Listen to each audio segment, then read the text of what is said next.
शिव पुराण। शिव पुराण महात्म्य प्रथम अध्याय से सप्तम अध्याय। हमारी वीडियो सिर्फ और सिर्फ लिखित शिव पुराण पर आधारित हैं। हम इसमें किसी प्रकार का कोई बदलाव नहीं करते। अगर आपको हमारी वीडियो अच्छी लगे तो कृपया चैनल को सब्सक्राइब और लाइक जरूर करें। शिव पुराण पहला अध्याय। सूत जी द्वारा शिव पुराण की महिमा का वर्णन।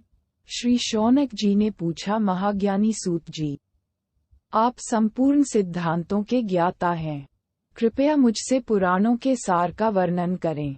ज्ञान और वैराग्य सहित भक्ति से प्राप्त विवेक की वृद्धि कैसे होती है, तथा साधु पुरुष कैसे अपने काम, क्रोध आदि विकारों का निवारण करते हैं। इस कलियुग में सभी जीव आसुरी स्वभाव के हो गए हैं, अतः कृपा करके मुझे ऐसा साधन बताइए जो कल्याणकारी एवं मंगलकारी हो तथा पवित्रता लिए हो। प्रभु, वह ऐसा साधन हो जिससे मनुष्य की शुद्धि हो जाए और उस निर्मल हृदय वाले पुरुष को सदैव के लिए शिव की प्राप्ति हो जाए। श्री सूत जी ने उत्तर दिया, शौनक जी, आप धन्य हैं, क्योंकि आपके मन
शिव पुराण दूसरा अध्याय। देवराज को शिवलोक की प्राप्ति। चंचला का संसार से वैराग्य। श्री शौनक जी ने कहा, आप धन्य हैं सूत जी, आप परमार्थ तत्व के ज्ञाता हैं। आपने हम पर कृपा करके हमें यह अद्भुत और दिव्य कथा सुनाई है। भूतल पर इस कथा के समान कल्याण का और कोई साधन नहीं है। आपकी कृपा से यह बात हमने समझ ली है। सूत जी, इस कथा के द्वारा कौन से पापी शुद्ध होते हैं, उन्हें कृपा पूर्वक बताकर इस जगत को कृतार्थ कीजिए। सूत जी बोले, मुने, जो मनुष्य पाप, दुराचार तथा काम, क्रोध, मद, लोभ में निरंतर डूबे रहते हैं, वे भी शिव पुराण पढ़ने अथवा सुनने से शुद्ध हो जाते हैं तथा उनके पापों का पूर्णतया नाश हो जाता है। इस विषय में मैं तुम्हें एक कथा सुनाता हूँ। देवराज ब्राह्मण की कथा बहुत पहले की बात है। किरातों के नगर में देवराज नाम का एक ब्राह्मण रहता था। वह ज्ञान में दुर्बल, गरीब, रस बेचने वाला तथा वैदिक धर्म से विमुख था। वह स्नान संध्या नहीं करता था तथा उसमें वैश्य वृत्ति बढ़ती ही जा रही थी। वह भक्तों को ठगता था। उसने अनेक मनुष्यों को मारकर उन सबका धन हड़प लिया था। उस पापी ने थोड़ा सा भी धन धर्म के काम में नहीं लगाया था। वह वेश्यागामी तथा आचार भ्रष्ट था। एक दिन वह घूमता हुआ दैवयोग से प्रतिष्ठानपुर जूस प्रयाग जा पहुंचा। वहां उसने एक शिवालय देखा जहां बहुत से साधु महात्मा एकत्र हुए थे। देवराज वहीं ठहर गया। वहां रात में उसे ज्वर आ गया और उसे बड़ी पीड़ा होने लगी। वहीं पर एक ब्राह्मण देवता शिव पुराण की कथा सुना रहे थे। ज्वर में पड़ा देवराज भी ब्राह्मण के मुख से शिव कथा को निरंतर सुनता रहता था। 1 मास बाद देवराज ज्वर से पीड़ित अवस्था में चल बसा। यमराज के दूत उसे बांधकर यमपुरी ले गए। तभी वहां शिवलोक से भगवान शिव के पार्षदगण आ गए। वे कर्पूर के समान उज्ज्वल थे। उनके हाथ में त्रिशूल, संपूर्ण शरीर पर भस्म और गले में रुद्राक्ष की माला उनके शरीर की शोभा बढ़ा रही थी। उन्होंने यमराज के दूतों को मार पीट कर देवराज को यमदूतों के चंगुल से छुड़ा लिया और वे उसे अपने अद्भुत विमान में बिठाकर जब कैलाश पर्वत पर ले जाने लगे तो यमपुरी में कोलाहल मच गया, जिसे सुनकर यमराज अपने भवन से बाहर आए। साक्षात रुद्रों के समान प्रतीत होने वाले इन दूतों का धर्मराज ने विधिपूर्वक पूजन कर ज्ञान दृष्टि से सारा मामला जान लिया।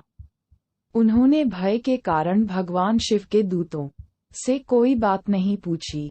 तत्पश्चात शिवदूत देवराज को लेकर कैलाश चले गए और वहां पहुंचकर उन्होंने ब्राह्मण को करुणावतार भगवान शिव के हाथों में सौंप दिया। शौनक जी ने कहा, महाभाग सूत जी, आप सर्वज्ञ हैं। आपके कृपा प्रसाद से मैं कृतार्थ हुआ।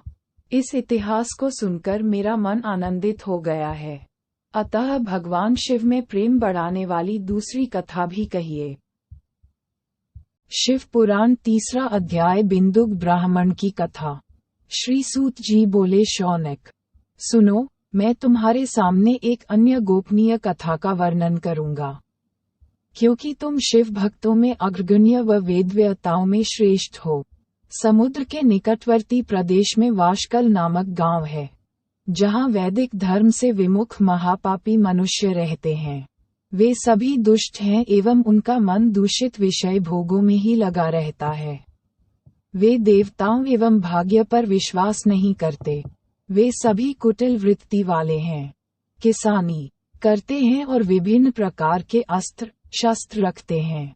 वे व्यभिचारी हैं। वे इस बात से पूर्णतः अनजान हैं कि ज्ञान, वैराग्य तथा सधर्म ही मनुष्य के लिए परम पुरुषार्थ हैं। वे सभी पशु बुद्धि हैं। अन्य समुदाय के लोग भी उन्हीं की तरह बुरे विचार रखने वाले धर्म से विमुख हैं। वे नित्य कुकर्म में लगे रहते हैं एवं सदा विषय भोगों में डूबे रहते हैं। वहां की स्त्रियां भी बुरे स्वभाव की, स्वेच्छाचारिणी, पाप में डूबी, कुटिल सोच वाली और व्यभिचारिणी हैं। वे सभी सद्व्यवहार तथा सदाचार से सर्वथा शून्य हैं।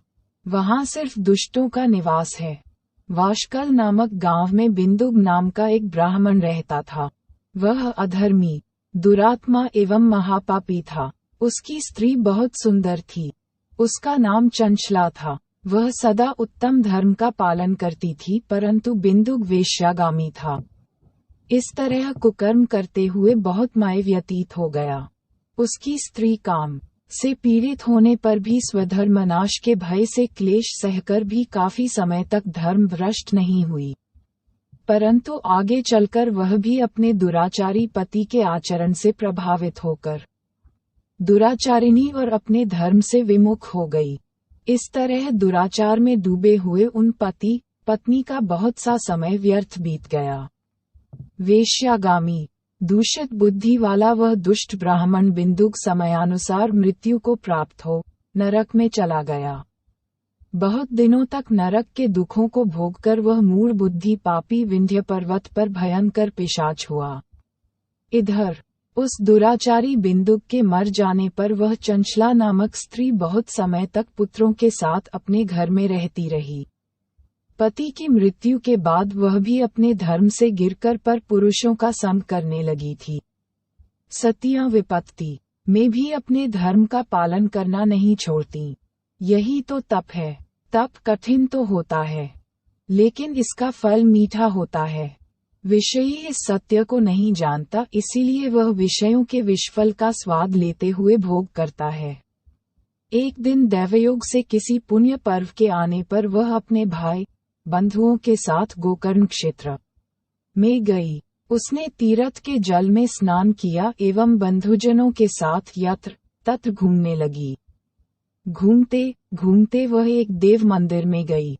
वहां उसने एक ब्राह्मण के मुख से भगवान शिव की परम पवित्र एवं मंगलकारी कथा सुनी। कथावाचक ब्राह्मण कह रहे थे कि जो स्त्रियां व्यभिचार करती हैं, वे मरने के बाद जब यमलोक जाती हैं, तब यमराज के दूत उन्हें तरह तरह से यंत्रणा देते हैं। वे उसके कामांगों को तप्त लौह दंडों से दागते हैं। तप्त लौह के पुरुष से उसका संसर्ग कराते हैं। ये सारे दंड इतनी वेदना देने वाले होते हैं कि जीव पुकार पुकार कर कहता है कि अब वह ऐसा नहीं करेगा, लेकिन यमदूत उसे छोड़ते नहीं। कर्मों का फल तो सभी को भोगना पड़ता है। देव, ऋषि, मनुष्य सभी इससे बंधे हुए हैं। ब्राह्मण के मुख से यह वैराग्य बढ़ाने वाली कथा सुनकर चंचला भय से व्याकुल हो गई।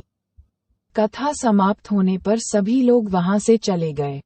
तब कथा बाँचने वाले ब्राह्मण देवता से चंचला ने कहा, हे ब्राह्मण, धर्म को न जानने के कारण मेरे द्वारा बहुत बड़ा दुराचार हुआ है। स्वामी, मेरे ऊपर कृपा कर मेरा उद्धार कीजिए। आपके प्रवचन को सुनकर मुझे इस संसार से वैराग्य हो गया। मैं अपने धर्म से विमुख हो गई थी। कौन मुझ जैसी कुमार्ग में मन लगाने वाली पापिनी का साथ देगा? जब यमदूत मेरे गले में फंदा डालकर मुझे बांधकर ले जाएंगे और नरक में मेरे शरीर के टुकड़े करेंगे, तब मैं कैसे उन महायातनाओं को सहन कर पाऊंगी? मैं सब प्रकार से नष्ट हो गई हूँ, क्योंकि अभी तक मैं हर तरह से पाप में डूबी रही हूँ। हे ब्राह्मण, आप मेरे गुरु हैं, आप ही मेरे माता पिता हैं। मैं आपकी शरण में आई हूँ। मुझ अबला का अब आप ही उद्धार कीजिए। सूत जी कहते हैं, शौनक, इस प्रकार विलाप करती हुई चंचला ब्राह्मण देवता के चरणों में गिर पड़ी। तब ब्राह्मण ने उसे कृपापूर्वक उठाया। चौथा अध्याय। चंचला की शिव कथा सुनने में रुचि और शिवलोक गमन। ब्राह्मण बोले, नारी, तुम सौभाग्यशाली हो, जो भगवान शंकर की कृपा से तुमने वैराग्यपूर्ण शिव पुराण की कथा सुनकर समय से अपनी गलती का एहसास कर लिया है। तुम डरो मत और भगवान शिव की शरण में जाओ। उनकी परम कृपा से तुम्हारे सभी पाप नष्ट हो जाएंगे। मैं तुम्हें भगवान शिव की कथा सहित वह मार्ग बताऊंगा जिसके द्वारा तुम्हें सुख देने वाली उत्तम गति प्राप्त होगी। शिव कथा सुनने से तुम्हारी बुद्धि शुद्ध हो गई है और तुम्हें पश्चाताप हुआ है तथा मन में वैराग्य उत्पन्न हुआ है। पश्चाताप ही पाप करने वाले पापियों के लिए सबसे बड़ा प्रायश्चित है। पश्चाताप ही पापों का शोधक है। इससे ही पापों की शुद्धि होती है। सत्पुरुषों के अनुसार पापों की शुद्धि के लिए प्रायश्चित पश्चाताप से ही संपन्न होता है। जो मनुष्य अपने कुकर्म के लिए पश्चाताप नहीं करता वह उत्तम गति प्राप्त नहीं, परंतु जिसे अपने कुकृत्य पर हार्दिक पश्चाताप होता है वह अवश्य उत्तम गति का भागीदार होता है। इसमें कोई शक नहीं है। शिव पुराण की कथा सुनने से चित्त की शुद्धि एवं मन निर्मल हो जाता है। शुद्ध चित्त में ही भगवान शिव व पार्वती का वास होता है। वह शुद्धात्मा पुरुष सदाशिव के पद को प्राप्त होता है। इस कथा का श्रवण सभी मनुष्यों के लिए कल्याणकारी है, अतः इसकी आराधना व सेवा करनी चाहिए। ये कथा भवबंधन रूपी रोग का नाश करने वाली है। भगवान शिव की कथा सुनकर हृदय में उसका मनन करना चाहिए। इससे चित्त की शुद्धि होती है। चित्त शुद्धि होने से ज्ञान और वैराग्य के साथ महेश्वर की भक्ति निश्चय ही प्रकट होती है तथा उनके अनुग्रह से दिव्य मुक्ति प्राप्त होती है। जो मनुष्य माया के प्रति आसक्त है वह इस संसार बंधन से मुक्त नहीं हो पाता। हे ब्राह्मण पत्नी, तुम अन्य विषयों से अपने मन को हटाकर भगवान शंकर की इस परम पावन कथा को सुनो इससे तुम्हारे चित्त की शुद्धि होगी और तुम्हें मोक्ष की प्राप्ति होगी। जो मनुष्य निर्मल हृदय से भगवान शिव के चरणों का चिंतन करता है, उसकी एक ही जन्म में मुक्ति हो जाती है। सूत जी कहते हैं, शौनक, ये कहकर वे ब्राह्मण चुप हो गए। उनका हृदय करुणा से भर गया। वे ध्यान में मग्न हो गए। ब्राह्मण का उक्त उपदेश सुनकर चंचला के नेत्रों में आनंद के आंसू छलक आए। वह हर्ष भरे हृदय से ब्राह्मण देवता के चरणों में गिर गई और हाथ जोड़कर बोली, मैं कृतार्थ हो गई। हे ब्राह्मण, शिव भक्तों में श्रेष्ठ स्वामिन, आप धन्य हैं। आप परमार्थदर्शी हैं और सदा परोपकार में लगे रहते हैं। साधो, मैं नरक के समुद्र में गिर रही हूँ। कृपा कर मेरा उद्धार कीजिए। जिस पौराणिक व अमृत के समान सुंदर शिव पुराण कथा की बात आपने की है, उसे सुनकर ही मेरे मन में वैराग्य उत्पन्न हुआ है। उस अमृतमयी शिव पुराण कथा को सुनने के लिए मेरे मन में बड़ी श्रद्धा हो रही है। कृपया आप मुझे उसे सुनाए। सूत जी कहते हैं, शिव पुराण की कथा सुनने की इच्छा मन में लिए हुए चंचला उन ब्राह्मण देवता की सेवा में वहीं रहने लगी। उस गोकर्ण नामक महाक्षेत्र में उन ब्राह्मण देवता के मुख से चंचला शिव पुराण की भक्ति, ज्ञान और वैराग्य बढ़ाने वाली और मुक्ति देने वाली परम उत्तम कथा सुनकर कृतार्थ हुई। उसका चित्त शुद्ध हो गया। वह अपने हृदय में शिव के सगुण रूप का चिंतन करने लगी। वह सदैव शिव के सच्चिदानंदमय स्वरूप का स्मरण करती थी। तत्पश्चात अपना समय पूर्ण होने पर चंचला ने बिना किसी कष्ट के अपना शरीर त्याग दिया। उसे लेने के लिए एक दिव्य विमान वहां पहुंचा। यह विमान शोभा साधनों से सजा था एवं शिव गणों से सुशोभित था। चंचला विमान से शिवपुरी पहुंची। उसके सारे पाप धुल गए। वह दिव्यांगना हो गई। वह गौरांगी देवी मस्तक पर अर्धचंद्र का मुकुट व अन्य दिव्य आभूषण पहने शिवपुरी पहुंची। वहां उसने सनातन देवता त्रिनेत्रधारी महादेव शिव को देखा। सभी देवता उनकी सेवा में भक्तिभाव से उपस्थित थे। उनकी अंग कांति करोड़ों सूर्यों के समान प्रकाशित हो रही थी। 5 मुख और हर मुख में 3 नेत्र थे। मस्तक पर अर्धचंद्राकार मुकुट शोभायमान हो रहा था। कंठ में नील चिन्ह था। उनके साथ में देवी गौरी विराजमान थीं, जो विद्युत पुंज के समान प्रकाशित हो रही थीं। महादेव जी की कांति कपूर के समान गौर थी। उनके शरीर पर श्वेत वस्त्र थे तथा शरीर श्वेत भस्म से युक्त था। इस प्रकार भगवान शिव के परम उज्ज्वल रूप के दर्शन कर चंचला बहुत प्रसन्न हुई। उसने भगवान को बारंबार प्रणाम किया और हाथ जोड़कर प्रेम, आनंद और संतोष से युक्त हो विनीत भाव से खड़ी हो गई। उसके नेत्रों से आनंद आश्रुओं की धारा बहने लगी। भगवान शंकर व भगवती गौरी उमा ने करुणा के साथ सौम्य दृष्टि से देखकर चंचला को अपने पास बुलाया। गौरी उमा ने उसे प्रेमपूर्वक अपनी सखी बना लिया। चंचला सुखपूर्वक भगवान शिव के धाम में उमा देवी की सखी के रूप में निवास करने लगी। 5वां अध्याय, बिंदुक का पिशाच योनि से उद्धार। सूत जी बोले, शौनक, एक दिन चंचला आनंद में मग्न उमा देवी के पास गई और दोनों हाथ जोड़कर उनकी स्तुति करने लगी। चंचला बोली, हे गिरिराज नंदिनी, स्कंद माता उमा, आप सभी मनुष्यों एवं देवताओं द्वारा पूज्य तथा समस्त सुखों को देने वाली हैं। आप शंभुप्रिया हैं। आप ही सगुणा और निर्गुणा हैं। हे सच्चिदानंद स्वरूपिणी, आप ही प्रकृति की पोषक हैं। हे माता, आप ही संसार की सृष्टि, पालन और संहार करने वाली हैं। आप ही ब्रह्मा, विष्णु और महेश को उत्तम प्रतिष्ठा देने वाली परम शक्ति हैं। सूत जी कहते हैं, शौनक, सद्गति प्राप्त चंचला इस प्रकार देवी की स्तुति कर शांत हो गई। उसकी आंखों में प्रेम के आंसू उमड़ आए। तब शंकर प्रिया भक्तवत्सला उमा देवी ने बड़े प्रेम से चंचला को चुप कराते हुए कहा, सखी चंचला, मैं तुम्हारी स्तुति से प्रसन्न हूँ। बोलो, क्या वर मांगती हो? चंचला बोली, हे गिरिराज कुमारी, मेरे पति बिंदुक इस समय कहाँ हैं? उनकी कैसी गति हुई है? मुझे बताइए और कुछ ऐसा उपाय कीजिए ताकि हम फिर से मिल सकें। हे महादेवी, मेरे पति एक शूद्र जाति वेश्या के प्रति आसक्त थे और पाप में ही डूबे रहते थे। गिरिजा बोली, बेटी, तुम्हारा पति बिंदुक बड़ा पापी था। उसका अंत बड़ा भयानक हुआ। वेश्या का उपभोग करने के कारण वह मूर्ख नरक में अनेक वर्षों तक अनेक प्रकार के दुख भोगकर अब शेष पाप को भोगने के लिए विंध्य पर्वत पर पिशाच की योनि में रह रहा है। वह दुष्ट वहीं वायु पीकर रहता है और सब प्रकार के कष्ट सहता है।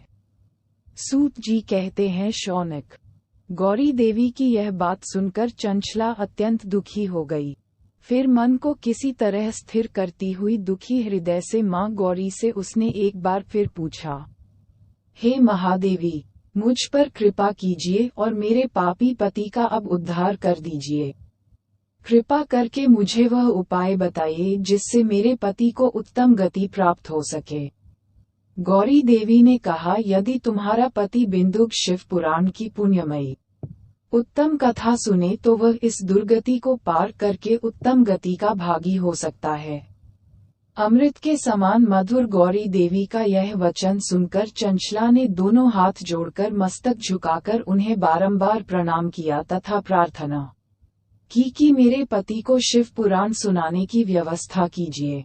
ब्राह्मण पत्नी चंचला के बार बार प्रार्थना करने पर शिवप्रिया गौरी देवी ने भगवान शिव की महिमा का गान करने वाले गंधर्वराज तुम्बुरो को बुलाकर कहा, तुम्बुरो, तुम्हारी भगवान शिव में प्रीति है। तुम मेरे मन की सभी बातें जानकर मेरे कार्यों को सिद्ध करते हो। तुम मेरी इस सखी के साथ विंध्य पर जाओ। वहाँ एक महाघोर और भयंकर पिशाच रहता है। पूर्व जन्म में वह पिशाच बिंदुक नामक ब्राह्मण मेरी इस सखी चंचला का पति था। वह वेश्यागामी हो गया। उसने स्नान, संध्या आदि नित्य कर्म छोड़ दिए। क्रोध के कारण उसकी बुद्धि भ्रष्ट हो गई। दुर्जनों से उसकी मित्रता तथा सज्जनों से द्वेष बढ़ गया था। वह अस्त्र शस्त्र से हिंसा करता, लोगों को सताता और उनके घरों में आग लगा देता था। चांडालों से दोस्ती करता व रोज वेश्या के पास जाता था। पत्नी को त्याग कर दुष्ट लोगों से दोस्ती कर उन्हीं के संपर्क में रहता था। वह मृत्यु तक दुराचार में फंसा रहा। मृत्यु के बाद उसे पापियों के भोग स्थान यमपुर ले जाया गया। वहां घोर नरकों को सहकर इस समय वह विंध्य पर्वत पर पिशाच बनकर रह रहा है और पापों का फल भोग रहा है।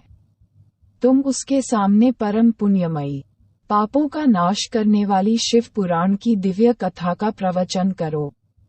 इस कथा को सुनने से उसका हृदय सभी पापों से मुक्त होकर शुद्ध हो जाएगा और वह प्रेत योनि से मुक्त हो जाएगा। दुर्गति से मुक्त होने पर उस बिंदुक नामक पिशाच को विमान पर बिठाकर तुम भगवान शिव के पास ले आना। जी कहते हैं, शौनक, मां उमा का आदेश पाकर गंधर्वराज तुम्बुरो प्रसन्नता पूर्वक सूत अपने भाग्य की सराहना करते हुए चंचला को साथ लेकर विमान से पिशाच के निवास स्थान विंध्य पर्वत गया। वहां पहुंचकर उसने उस विकराल आकृति वाले पिशाच को देखा। उसका शरीर विशाल था, उसकी थोड़ी बड़ी थी। वह कभी हंसता, कभी रोता और कभी उछलता था। महाबली तुम्बुरो ने बिंदुक नामक पिशाच को पाशों से बांध लिया। उसके पश्चात तुम्बुरो ने शिव पुराण की कथा बांचने के लिए स्थान तलाश कर मंडप की रचना की।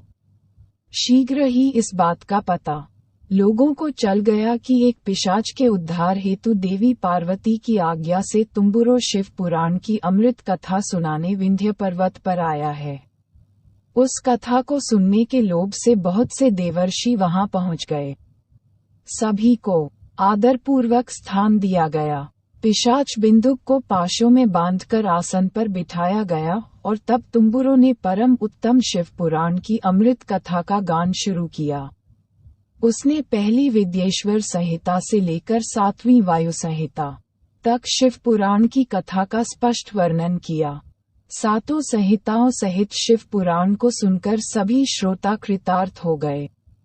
परम पुण्यमय शिव पुराण को सुनकर पिशाच सभी पापों से मुक्त हो गया और उसने पिशाच शरीर का त्याग कर दिया। शीघ्र ही उसका रूप दिव्य हो गया। उसका शरीर गौर वर्ण का हो गया। शरीर पर श्वेत वस्त्र एवं पुरुषों के आभूषण आ गए। इस प्रकार दिव्य देहधारी होकर बिंदुक अपनी पत्नी चंचला के साथ स्वयं भी भगवान शिव का गुणगान करने लगा। उसे इस दिव्य रूप में देखकर सभी को बहुत आश्चर्य हुआ। उसका मन परम आनंद से परिपूर्ण हो गया। सभी भगवान महेश्वर के अद्भुत चरित्र को सुनकर कृतार्थ हो उनका यशोगान करते हुए अपने धाम को चले गए। बिंदुक अपनी पत्नी चंचला के साथ विमान में बैठकर शिवपुरी की ओर चल दिया। महेश्वर के गुणों का गान करता हुआ बिंदुक अपनी पत्नी चंचला व तुम्बुरों के साथ शीघ्र ही शिवधाम पहुंच गया। भगवान शिव व देवी पार्वती ने उसे अपना पार्षद बना लिया। दोनों पति पत्नी सुखपूर्वक भगवान महेश्वर एवं देवी गौरी के श्रीचरणों में अविचल निवास पाकर धन्य हो गए। छठा अध्याय, शिव पुराण के श्रवण की विधि। शौनक जी कहते हैं, महाप्राज्ञ सूत जी, आप धन्य एवं शिव भक्तों में श्रेष्ठ हैं। हम पर कृपा कर हमें कल्याणमय शिव पुराण के श्रवण की विधि बताइए, जिससे सभी श्रोताओं को संपूर्ण उत्तम फल की प्राप्ति हो। सूत जी ने कहा, मुने शौनक, तुम्हें संपूर्ण फल की प्राप्ति के लिए मैं शिव पुराण की विधि सविस्तार बताता हूँ। सर्वप्रथम किसी ज्योतिषी को बुलाकर दान से संतुष्ट कर उससे कथा का शुभ मुहूर्त निकलवाना चाहिए और उसकी सूचना का संदेश सभी लोगों तक पहुँचाना चाहिए कि हमारे यहाँ शिव पुराण की कथा होने वाली है। अपने कल्याण की इच्छा रखने वालों को इसे सुनने अवश्य पधारना चाहिए। देश में जो भी भगवान शिव के भक्त हों तथा शिव कथा के कीर्तन और श्रवण के उत्सुक हों, उन सभी को आदर पूर्वक बुलाना चाहिए और उनका आदर सत्कार करना चाहिए। शिव पुराण सुनने के लिए मंदिर, तीर्थ, वन प्रांत अथवा घर में ही उत्तम स्थान का निर्माण करना चाहिए। केले के खंभों से सुशोभित कथा मंडप तैयार कराएं। उसे सब ओर फल, पुष्प, सुंदर चंदोवे से अलंकृत करना चाहिए। चारों कोनों पर ध्वज लगाकर उसे विभिन्न सामग्री से सुशोभित करें। भगवान शंकर के लिए भक्तिपूर्वक दिव्य आसन का निर्माण करना चाहिए तथा कथावाचक के लिए भी दिव्य आसन का निर्माण करना चाहिए। नियम पूर्वक कथा सुनने वालों के लिए भी सुयोग्य आसन की व्यवस्था करें तथा अन्य लोगों के बैठने की भी व्यवस्था करें। कथा बाँचने वाले विद्वान के प्रति कभी बुरी भावना न रखें। संसार में जन्म तथा गुणों के कारण बहुत से गुरु होते हैं, परंतु उन सब में पुराणों का ही परम गुरु माना जाता है।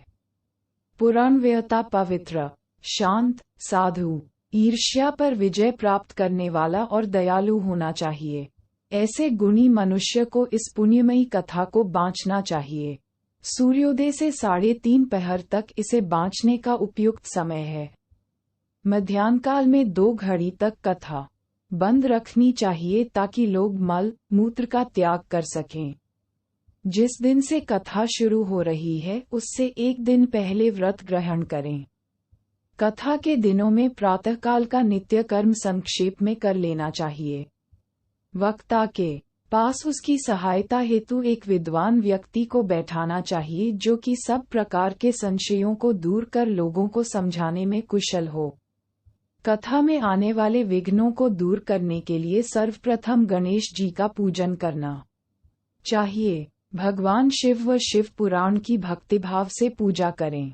तत्पश्चात श्रोता तन मन से शुद्ध होकर आदर पूर्वक शिव पुराण की कथा सुने। जो वक्ता और श्रोता अनेक प्रकार के कर्मों से भटक रहे हों, काम आदि 6 विकारों से युक्त हों, वे पुण्य के भागी नहीं हो सकते। जो मनुष्य अपनी सभी चिंताओं को भूलकर कथा मन लगाते हैं, उन शुद्ध बुद्धि मनुष्यों को उत्तम फल की प्राप्ति होती है। 7वां अध्याय, श्रोताओं द्वारा पालन किए जाने वाले नियम। सूत जी बोले, शौनक, शिव पुराण सुनने का व्रत लेने वाले पुरुषों के लिए जो नियम है उन्हें भक्ति पूर्वक सुनो। शिव पुराण की पुण्यमयी कथा नियम पूर्वक सुनने से बिना किसी विघ्न बाधा के उत्तम फल की प्राप्ति होती है। दीक्षा रहित मनुष्य को कथा सुनने का अधिकार नहीं है, अतः पहले वक्ता से दीक्षा ग्रहण करनी चाहिए। नियम पूर्वक कथा सुनने वाले मनुष्य को ब्रह्मचर्य का अच्छी तरह से पालन करना चाहिए। उसे भूमि पर सोना चाहिए, पत्तल में खाना चाहिए तथा कथा समाप्त होने पर ही अन्न ग्रहण करना चाहिए। समर्थ मनुष्य को शुद्ध भाव से शिव पुराण की कथा की समाप्ति तक उपवास रखना चाहिए और एक ही बार भोजन करना चाहिए। गरिष्ठ अन्न, दाल, जला अन्न, सेम, मसूर तथा बासी अन्न नहीं खाना चाहिए। जिसने कथा का व्रत ले रखा हो उसे प्याज, लहसुन, हींग, गाजर, मादक वस्तु तथा आमिष कही जाने वाली वस्तुओं को त्याग देना चाहिए। ऐसा मनुष्य प्रतिदिन सत्य, शौच, दया, मौन, सरलता, विनय तथा हार्दिक उदारता आदि सद्गुणों को अपनाए तथा साधु संतों की निंदा का त्याग कर नियम पूर्वक कथा सुने। सकौम मनुष्य इस कथा के प्रभाव से अपनी अभीष्ट कामना प्राप्त करता है और निष्काम मोक्ष प्राप्त करता है। सभी स्त्री पुरुषों को विधि विधान से शिव पुराण की उत्तम कथा को सुनना चाहिए। महर्षि, शिव पुराण की समाप्ति पर श्रोताओं को भक्ति पूर्वक भगवान शिव की पूजा की तरह पुराण पुस्तक की पूजा भी करनी चाहिए तथा इसके पश्चात विधि पूर्वक वक्ता का भी पूजन करना चाहिए। पुस्तक को रखने के लिए नया और सुंदर बस्ता बनाएं। पुस्तक व वक्ता की पूजा के उपरांत वक्ता की सहायता हेतु बुलाए गए पंडित का भी सत्कार करना चाहिए।